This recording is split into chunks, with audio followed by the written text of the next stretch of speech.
Assalamualaikum warahmatullahi wabarakatuh. Saya Fajriah Rahmantika dari kelompok 3. Di sini saya akan mempresentasikan tentang histologi. Pengertian histologi adalah cabang ilmu biologi yang mempelajari tentang struktur jaringan secara detail menggunakan mikroskop pada sediaan jaringan dengan irisan tipis. Histoteknik yaitu proses membuat sajian histologi dari spesimen tertentu melalui suatu rangkaian proses hingga menjadi sajian yang siap untuk diamati atau dianalisa. Prosesnya ada 9 proses, tapi di sini kita membahas dari poin 1 sampai poin 4. Poin 1 yaitu pengawetan atau fiksasi, poin kedua dehidrasi, poin ketiga pembeningan, poin keempat pembenaman. Pengawetan atau nama lainnya fiksasi, yaitu proses pengawetan protoplasma sehingga struktur jaringan tetap stabil dan tidak mengalami perubahan pasca mati. Tujuannya yang pertama, mengawetkan jaringan, mempertahankan susunan jaringan agar mendekati kondisi seperti sewaktu hidup. Yang kedua, mengeraskan jaringan, terutama jaringan lunak, agar memudahkan pembuatan irisan tipis. Efek fiksasi yaitu menghambat proses pembusukan dan autolisis, pengawetan jaringan, pengerasan dan pemadatan koloid, diferensiasi optik. Kemudian yang terakhir, pengaruh terhadap warnaan. Cara melakukan fiksasi yaitu yang pertama supravital atau intravital, yang kedua merendam dalam larutan fiksasi. Ada juga pengertian fiksasi yaitu faktor kunci pertama untuk memastikan kualitas sediaan histopatologi. Oleh karena itu, sebaiknya dilakukan secara hati-hati agar didapatkan hasil sediaan yang secara karakteristik kimia maupun struktur yang baik, sehingga memungkinkan pengamatan menghasilkan nilai yang maksimal. Prinsip dasar fiksasi ada dua macam, ada koagulasi dan presipitasi. Pengertian dari koagulasi adalah mengaktifkan enzim yang ada di dalam sel sehingga aktivitas metabolisme sel tidak terjadi dan menghentikan proses autolisis. Kemudian mempermudah proses parafinisasi, sediaan histologik dan pewarnaan menjadi lebih baik. Pengertian dari presipitasi yaitu pengendapan protein di mana protein inilah yang menjadi salah satu faktor utama pembusukan. Mekanisme fiksasi yaitu denaturasi dan cross-linking. Denaturasi ada bermacam-macam, yaitu mengubah komposisi jaringan dan menstabilkan jaringan. Yang kedua, perubahan pada solubilitas protein, di mana protein yang larut dalam air menjadi tidak larut, koagulasi protein. Yang ketiga, mencegah penyusutan sel. Faktor yang mempengaruhi fiksasi yaitu ada pH, suhu atau temperatur. Yang ketiga, kemampuan penetrasi dan ketebalan pemotongan. Yang keempat, konsentrasi larutan fiksatif. Yang kelima, rasio volume. Yang keenam, durasi fiksasi. Ini ada macam-macam larutan fiksasi, yaitu ada formalin 10%, fosfat buffer, salin formalin, dan bowing. Pemilihan larutan fiksasi akan mempengaruhi hasil dari sediaan histologi ketika diamati secara mikroskopik.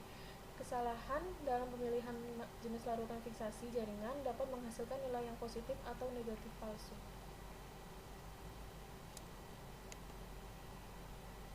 Berikutnya adalah prosedur. Yang pertama, pemotongan spesimen jaringan atau organ dengan ukuran kurang lebih 4 mm. Yang kedua, rendam dengan larutan fiksasi sesuai dengan tujuan pewarnaan atau komponen target. Yang ketiga, tunggu hingga tahap fiksasi selesai sempurna. Yang keempat, cuci dengan air mengalir atau aqueous jika diperlukan. Yang kelima, lakukan tahap selanjutnya, yaitu pematangan jaringan. Prinsipnya, proses pengeluaran air dan larutan fiksatif yang ada di dalam jaringan kemudian digantikan dengan media yang membuat jaringan menjadi kaku sehingga bisa dilakukan pemotongan terhadap jaringan dengan ketebalan yang sangat tipis. Tahap pematangan jaringan, yang pertama ada dehidrasi, yang kedua pembeningan, yang ketiga impregnasi atau embedding. Dehidrasi yaitu bertujuan untuk mengeluarkan seluruh cairan yang terdapat dalam jaringan yang telah difiksasi sehingga dapat diisi dengan parafin atau zat lain untuk membuat blok preparat. Spesimen diproses menggunakan reagen dengan konsentrasi meningkat. Dehidrasi berlebihan dapat menyebabkan jaringan menjadi keras, rapuh, dan kusut. Dehidrasi tidak sempurna akan mengganggu penetrasi reagen pembeningan ke dalam jaringan, sehingga spesimen lunak dan tidak bisa dilakukan proses infiltrasi. Zat dehidrasi yaitu ada etanol. Ciri-cirinya yang pertama, bening, tidak berwarna dan mudah terbakar, bersifat hidrofilik, tercampur dengan air dan pelarut organik lainnya. Yang keempat, bekerja cepat dan stabil. Prosesnya yaitu merendam jaringan di dalam etanol 70%, 95%, 100%, atau absolut. jenis-jenis zat dehidrasi yaitu ada metanol, isopropil alkohol, butil alkohol atau butanol, alkohol terdenaturasi. Larutan-larutan tersebut pada dasarnya dapat digunakan pada proses dehidrasi. Namun, perlu diingat bahwa setiap larutan dehidran memiliki berbagai kekurangan maupun kelebihan seperti menghasilkan jaringan yang keras, waktu yang digunakan lebih lama hingga tingkat toksisitas yang tinggi dari tiap-tiap larutan dehidran. Tanda bahwa dehidrasi berhasil dilakukan. Yang pertama, tidak terlihat lagi aliran perpindahan larutan ketika dimasukkan ke dalam larutan dehidrasi terakhir. Yang kedua, warna yang dihasilkan dari jaringan tersebut terlihat berwarna abu-abu atau pucat. Yang ketiga, tekstur lunak dan rapuh. Yang keempat, gunakan 1-3 buah kaset sebagai kontrol. Berikutnya adalah pembeningan atau clearing. Yang pertama, tujuannya untuk mengeluarkan alkohol dari jaringan dan digantikan dengan parafin. Yang kedua, proses ini sangat krusial karena bila di dalam jaringan masih tertinggal alkohol, maka parafin tidak bisa masuk ke dalam jaringan. Cara-cara pembeningan yaitu yang pertama, memiliki kemampuan penetrasi jaringan yang cepat. Yang kedua, penghapusan zat dehidrasi yang cepat. Yang ketiga, mudah digantikan oleh zat infiltrasi. Yang keempat, efek kerusakan jaringan yang rendah. Zat-zat clearing yaitu ada silol, ini yang sering digunakan ya, toluen, kloroform, silol substitusi, citrus fruit oil atau reagen limonene. Prosedur jika menggunakan silol atau silen.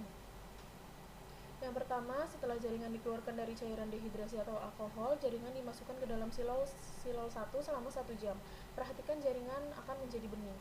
Yang ketiga, untuk meyakinkan bahwa seluruh cairan alkohol telah keluar, jaringan kemudian dipindahkan ke cairan silol kedua. Lama inkubasi dalam silol tergantung pada besar jaringan, tetapi biasanya sekitar setengah atau 1 jam. Yang keempat, jaringan kemudian direndam dalam parafin cair di dalam oven selama kira-kira setengah jam. Setelah itu, jaringan siap untuk dimasukkan ke dalam blok parafin. Impregnasi atau embedding atau nama lainnya pembenaman adalah proses untuk mengeluarkan cairan pembening atau clearing agent dari jaringan dan diganti dengan parafin. Pada tahap ini, jaringan harus benar-benar bebas dari cairan pembening karena sisa cairan pembening dapat mengkristal dan sewaktu dipotong dengan mikrotum akan menyebabkan jaringan menjadi mudah robek.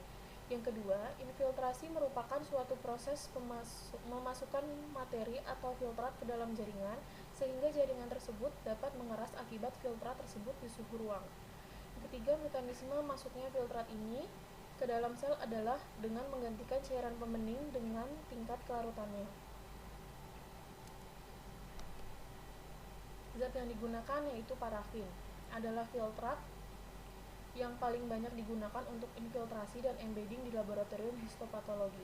Parafin yang digunakan tersebut tersedia dalam berbagai bentuk dengan berbagai suhu lelehnya dan zat penambahannya untuk bisa menghasilkan potongan jaringan yang berkualitas. Beberapa praktisi menganjurkan menggunakan parafin yang mempunyai titik leleh yang rendah dalam mempercepat proses infiltrasi. Reagen infiltrasi mempertahankan fungsi dari sel dan komponen struktural selama proses pemotongan. Nah, berikut adalah waktu pematangan pada jaringan manusia. Waktu proses 2 dan 8 jam ini tuh maksudnya ketebalan dari setiap jaringannya. Jadi kalau misalkan jaringannya nggak tebal-tebal banget itu 2 jam.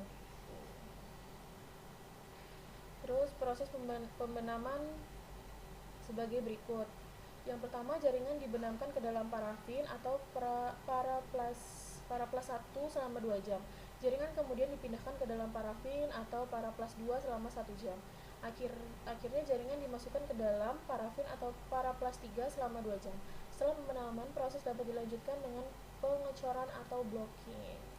Ya, sekian presentasi dari kelompok saya, kelompok 3. Mohon maaf jika ada kurang. Wassalamualaikum warahmatullahi wabarakatuh.